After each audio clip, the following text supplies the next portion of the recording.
और लोकसभा चुनाव को लेकर किए गए ज्यादातर एग्जिट पोल में एनडीए को प्रचंड बहुमत मिलती नजर आ रही है।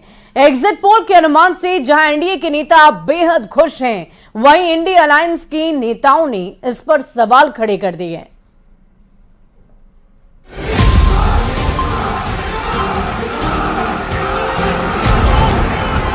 1 जून को 7वें चरण की वोटिंग हुई। शाम 6 बजे वोटिंग की प्रक्रिया थमने के आधे घंटे के बाद तमाम चैनलों और सर्वे एजेंसियों का एग्जिट पोल आना शुरू हो गया। चंद घंटों के अंदर एग्जिट पोल के अनुमानों में ये साफ हो गया कि देश में एक बार फिर एनडीए की सरकार बनने जा रही है।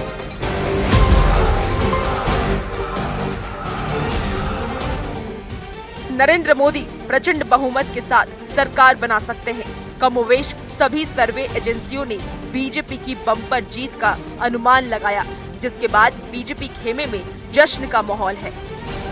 खटाखट पटापट को खटाखट भेज दिया। जो लोग कहते थे खटाखट फटाफट, सब खटाखट फटाफट, सबकी आवाजें अब बंद हो गई। एग्जिट पोल के अनुमानों पर विपक्षी दलों ने सवाल उठाना शुरू कर दिया है। कांग्रेस नेता जयराम रमेश ने कहा है कि एग्जिट पोल के अनुमान और चुनाव के नतीजों में जमीन आसमान का फर्क होगा। कि 295 सीटों के कम इंडिया गठबंधन को मिलने वाला नहीं है, इससे ज्यादा ही मिलेगा। ये मनोवैज्ञानिक खेल जो खेले जा रहे हैं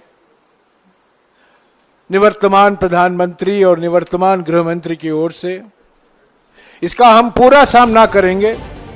वहीं आरजेडी के राज्यसभा सांसद मनोज झा ने कहा कि एग्जिट पोल 2 बार बिहार में फेल हो चुका है, इस बार भी फेल होंगे। इसलिए मैं कह रहा हूं 4 जून का इंतजार किया जाए। क्या होता है एग्जिट पोल? बिहार के संदर्भ में 2 बार अब हमने देखा है, मुंह की खानी पड़ी सबको, तो वैसा ही कुछ होगा 4 जून। एग्जिट पोल पर कांग्रेस और आरजेडी जैसी पार्टियों की तरफ से उठाए जा रहे सवाल पर बीजेपी प्रवक्ता शहनवाज हुसैन ने तंज कसा है। शहनवाज हुसैन ने कहा है कि कांग्रेस नेता चुनाव नतीजों से पहले राहुल गांधी की फेस सेविंग में लगे हुए हैं। कांग्रेस पार्टी अपने युवराज की फेस सेविंग में लगी है। 4 दिन तक उनकी फेस सेविंग कर पाएगी। 4 तारीख तक ही 1 को वोटिंग हुआ। 3 दिन तक चर्चा में रहने के लिए उन्होंने इंडिया अलायंस की बैठक की। ये कहानी कोई नई नहीं है। हर साल और हर चुनाव के बाद यही होता है।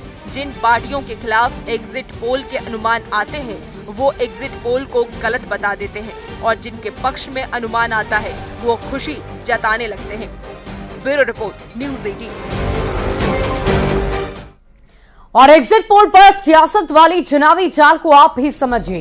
1 जून को लोकसभा चुनाव में वोटिंग की प्रक्रिया पूरी की जा चुकी है और 4 जून यानी कि मंगलवार के दिन लोकसभा चुनाव के नतीजे आने हैं। लेकिन उससे ठीक पहले 1 जून की शाम को एग्जिट पोल के अनुमान आए और सभी एग्जिट पोल एनडीए की सरकार बनने की ओर इशारा कर रहे हैं। और सिर्फ सरकार ही नहीं, बल्कि 2019 के मुकाबले एनडीए और बीजेपी को ज्यादा सीटें मिल रही है। एग्जिट पोल के अनुमान से बीजेपी और एनडीए खेमे में खुशी की लहर है, जबकि विपक्ष के नेता एग्जिट पोल पर ही सवाल खड़े कर रहे हैं। एग्जिट पोल पर भी ईवीएम की तरह ही सवाल उठता रहा है। जो पार्टी जीतती है वो एग्जिट पोल को सही बताती है, लेकिन जो एग्जिट पोल के अनुमान में पिछड़ती है वो सवाल खड़े करती है। बहरहाल देखने वाली बात होगी कि 4 जून यानी कि जो दिन अब ज्यादा दूर नहीं, उस दिन क्या कुछ होगा वो हम सबके सामने होगा। बढ़ते आगे।